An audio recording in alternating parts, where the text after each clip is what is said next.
So where have we stopped so far?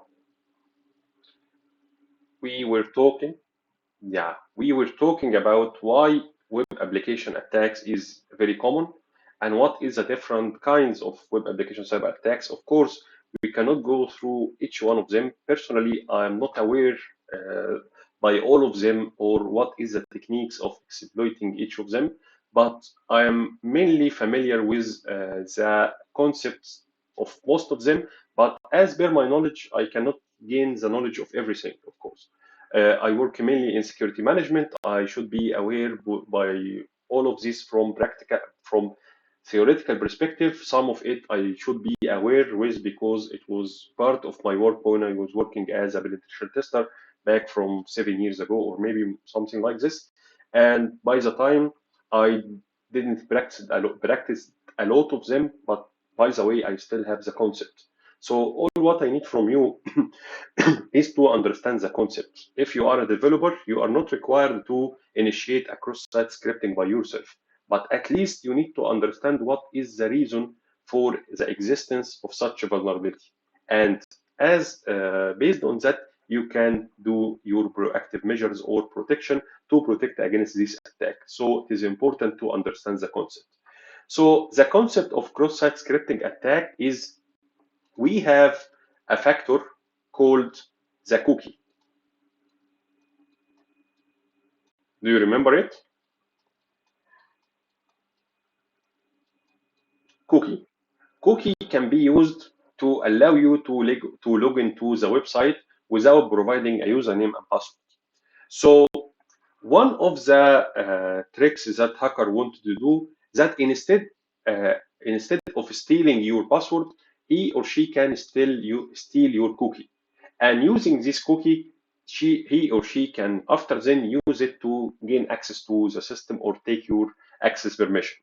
So the trick that the hacker will do is it will rely on a programming protocol called the JavaScripting.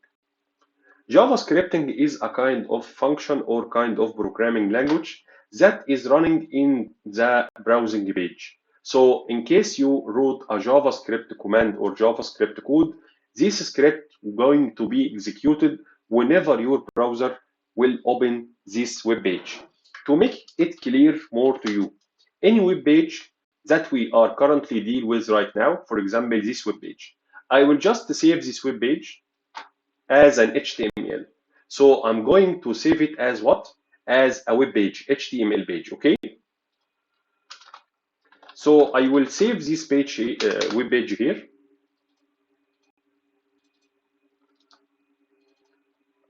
As an HTML code. And after this page will be saved, it will take some time because it downloads element by element. I will open this web page.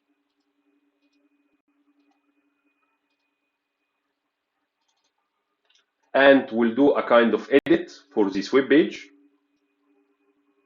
And in reality, hackers does not do this, but this web page will be still stored on the website. What you are currently see on the screen is the background code or HTML code that make the web page that we were just browsing looks the way that we currently see on the screen. So all of these are related to HTML, HTTP, and so on. So in cross-site scripting, the hacker need to insert inside this page a script like this. But this script will be written in JavaScript language. So whenever the hacker injects this script and stores this script on the web page, whenever you as a normal user will try to open this web page, or you will try to open this web page from your browser, when you open this web page, the script will be executed. I don't know why it is not working. Maybe they have a kind of protection. I'm not sure. But let's do another term here. Maybe I did something wrong.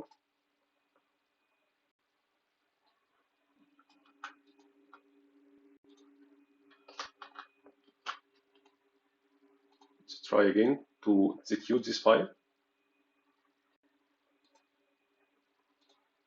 Not working. working as well. So I can open this file using another browser.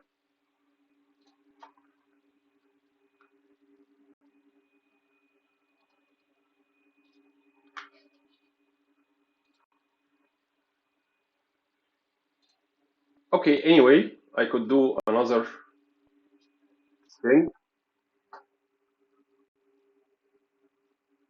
Yeah, because when you press F12, you see the source code of the website.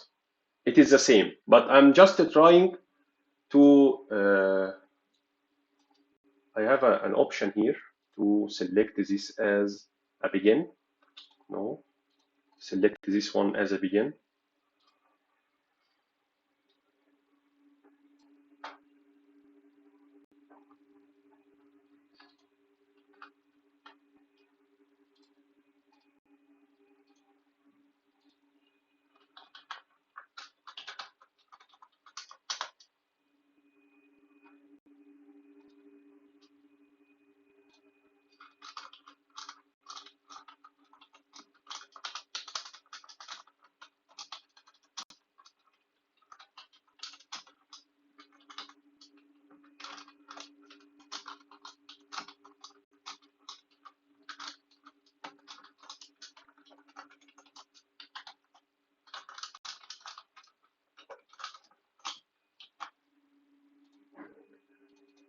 Okay, so that should be website looks like. Website at the end is a file written or saved in HTML format, and inside this file we could have a text, we could have a lines that are written to change this text to insert images, to insert videos, to create a background, and so on. So website at the end is a file, right? As you can see. In this file, we can also inject or create like scripting commands, such as we can add like a JavaScript code, such as this one. And by writing a text between these two arrow brackets, we are simply adding a JavaScript in our website. So whenever this website is being loaded, just the JavaScript command will be executed in the background. So I don't know why the pop-up is not appearing. JavaScript in HTML page alert. Yeah, I forget to use the method, by the way. So it is not only hacked, but I need to.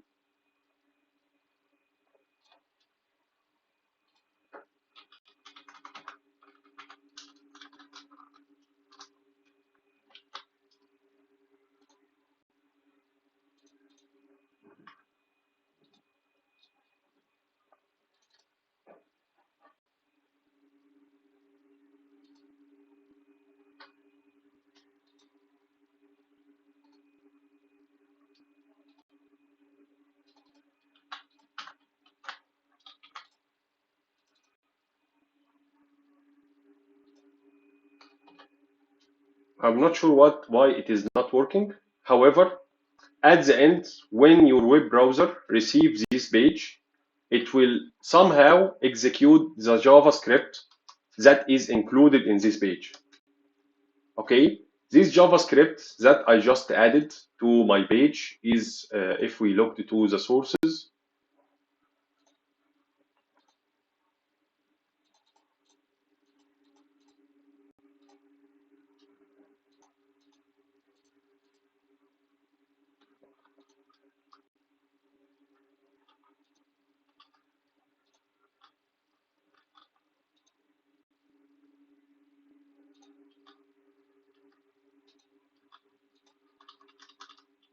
cannot identify JavaScript. However, we now understand how websites should look like. At the end, it is a document, right? Yeah, whenever your browser opens this document, it should do a kind of compiling for this page and start to load the elements in a human readable format, the way that you can ask. And within these elements, you could have kind of script that could be written in Java language. This script, for example, here, which I was trying to execute, and for some reason, either I wrote it in a wrong way or I cannot write it in a proper way or any other issue, this script should do this activity exactly. This is what this script is going to do. It's alert JavaScript. When you open the website, you can receive a message like this. So I believe this is a script that could help to do this activity.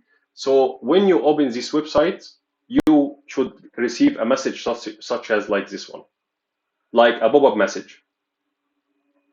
Okay? So how this pop-up message appeared? Because while the website or while my web browser were loading this page, it found like a script written in JavaScript format, and then it executed this script. So that what lead to this message to appear. As I was able to instruct my web browser to run or read a script that do a pop-up message, malicious actor can utilize same function to enforce my browser to do a certain kind of thing or other thing, such as, for example, copy cookie file text and send it to destination. At the end, cross-site scripting will allow me to modify the content of the web page and allow this web page while it is being loaded by user device to execute a command. This command could be not a malicious command like the one that I was explaining right now, such as giving you alert message, but it could go far and start to execute malicious scripts in your device. One of these malicious scripts, for example, is for stealing your cookie for the website that you are currently browsing. Can you get this? So penetration tester will try to look for a website that has a kind of input field, and in this input field he can enter like a script code, and this script code will be stored on the web page or on a certain web page, like sending this script in a message to the website administrator. So this script will be stored in the inbox of the website administrator. So whenever the website administrator opens the inbox messages, the JavaScript will be loaded on the administrator web browser. And based on the request or what we are trying to achieve using this JavaScript, we can steal the cookie of the administrator and send it to a website managed or to another destination managed by the hacker himself.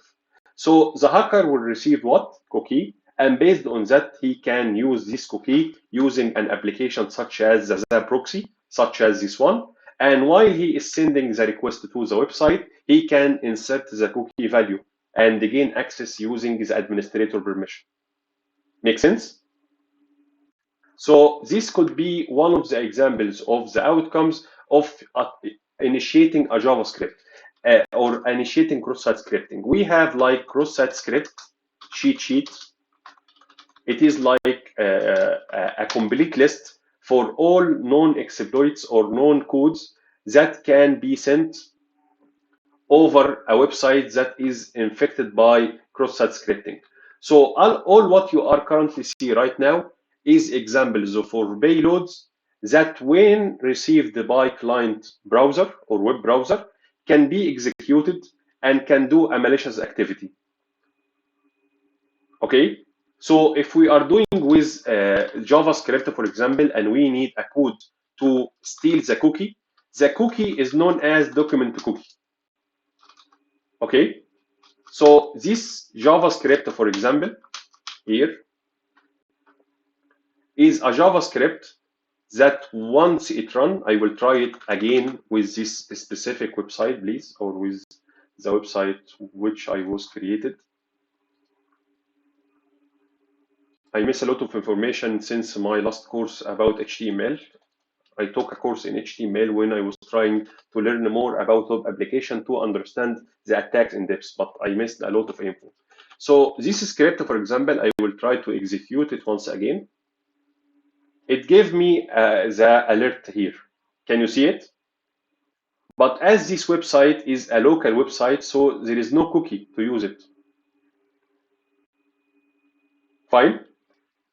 So I believe the problem with my script was something like this. I believe I need to add between these two words like something like this because it is a text, not a variable to read. So I will try to run it once again.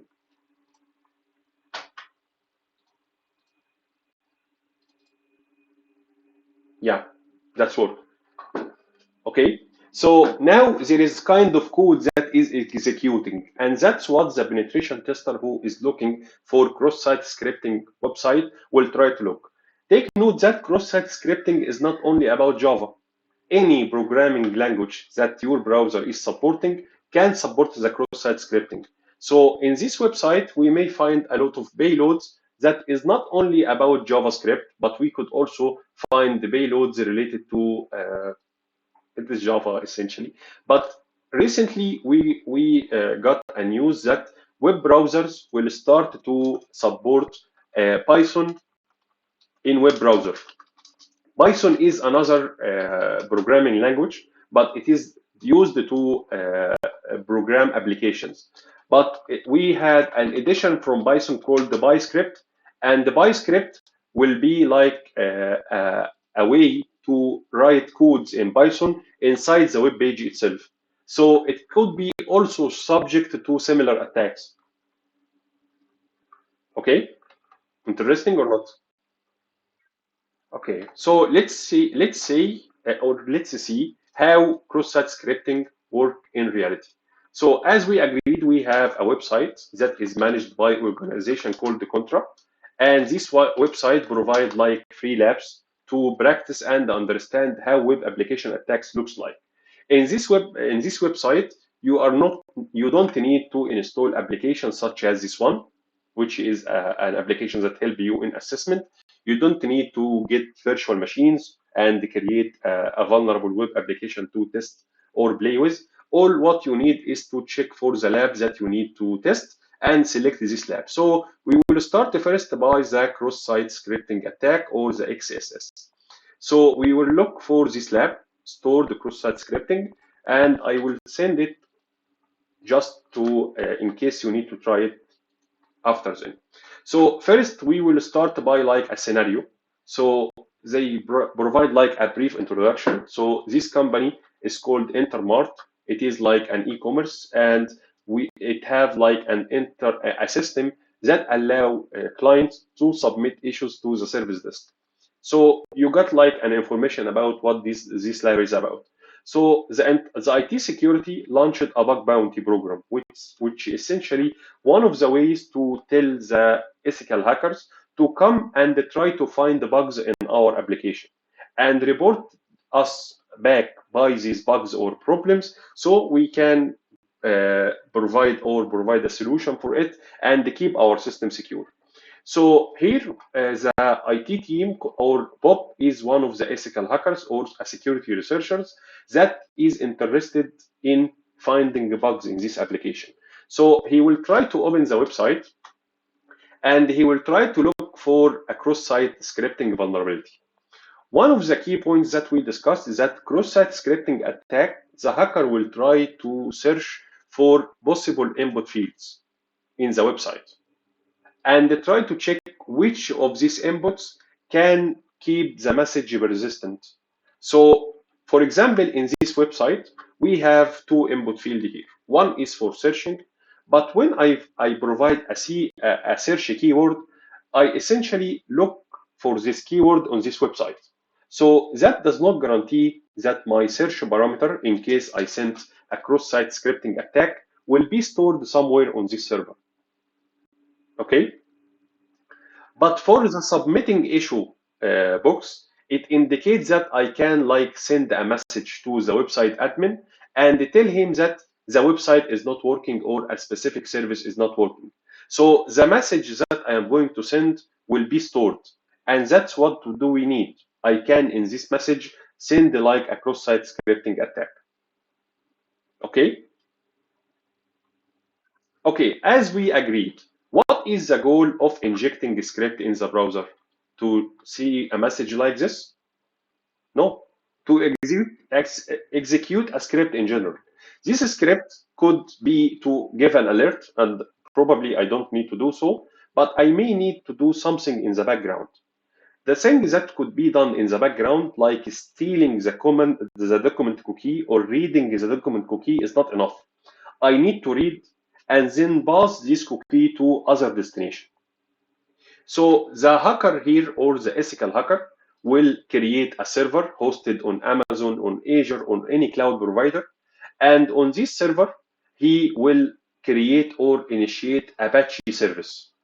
Apache is a web platform, and any request that is going to received by Apache will be written in this log file.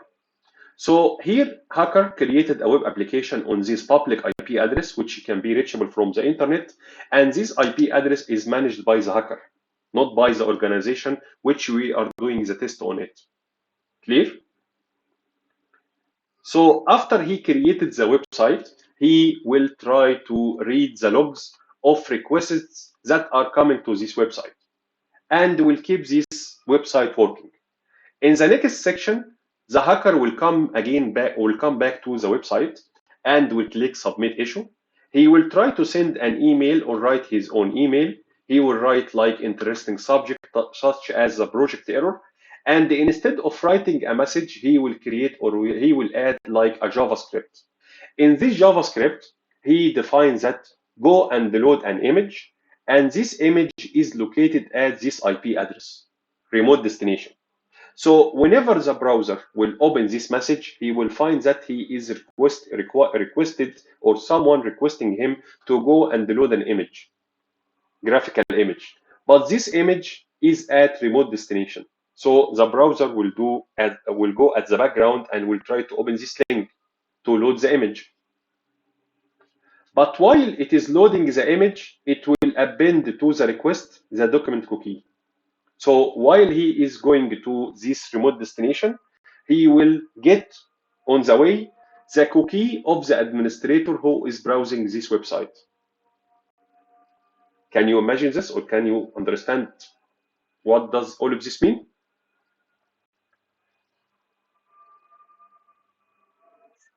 Fine or not?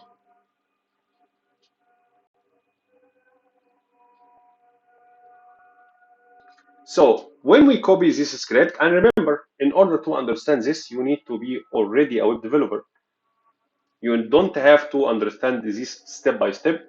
If you are going to an exam such as Security Plus, CCNA Security CEH, you might not be requested to write this code by yourself, but at least you need to understand that this attack or this code aim to force the browser to go and load an image or a resource. Of course, there will be no image, but this is a trick that will pursue the browser to go to other destination. So hacker will write this message here in the body and will submit the issue. And as there is no controls in this website that prevent anyone from writing anything, the message will be accepted. The control is similar when you register to a website and you try to use this icon, for example, or this icon, or this icon. You would probably not permitted to enter this icon as a username, or enter this icon or this icon or this icon as a username. Have you ever encountered a website that allow you to add any of these characters in the username? Because these characters are related to SQL injection attack or cross-site scripting. When we wrote a script for SQL injection, we will find that all the scripts that are available here are somehow including one of these parameters that we just discussed. Let me come back again to the, let's close this one. Anyway, as the application administrator or the developer, or there is no WAF that protects the website, one of the goals of the WAF, by the way, is to check what user is trying to send to the website. And if this character is allowed, okay. If not, I will deny it. So the message is sent successfully, by the way. So we will proceed in the next step. In the next step, Alice, which is support engineer that work for the organization, will log into the portal that she receive the issues on it. So whatever had been sent by the ethical hacker will be received on this portal. So she will find the message that is called project error. She will open the message, and by opening this message and at the same time, the load or the script written will be loaded. And when I open this message, the request will be received by the hacker server. It will receive a request from Alice web browser requesting to load the image. Fine. But while it is sending you a request to load the image, it will send as well here on what? Cookie. Which related to which site? This website. So the hacker can use another tools or a different tool to log into the website, but instead of providing username and password of Alice, he will just simply try to use the same cookie and he may gain access. Fine. So here it's just another different information, but it just explain to you if you are a developer where was the where was the issue.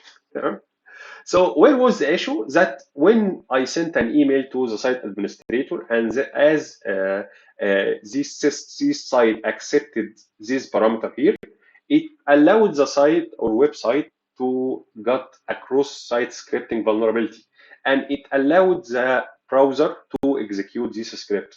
So when you go to analyze, if in case you don't have information about what is it about, it could give you information. So it can tell you that this expression, for example, is somehow related to cross-site scripting, and this code is what makes the problem happen. So what could be the recommended action is to ensure that while you are developing the code to prevent these elements, to provide or do a kind of HTML encoding, but again, it is relevant to the web administrator or web developers who are responsible for making something like this.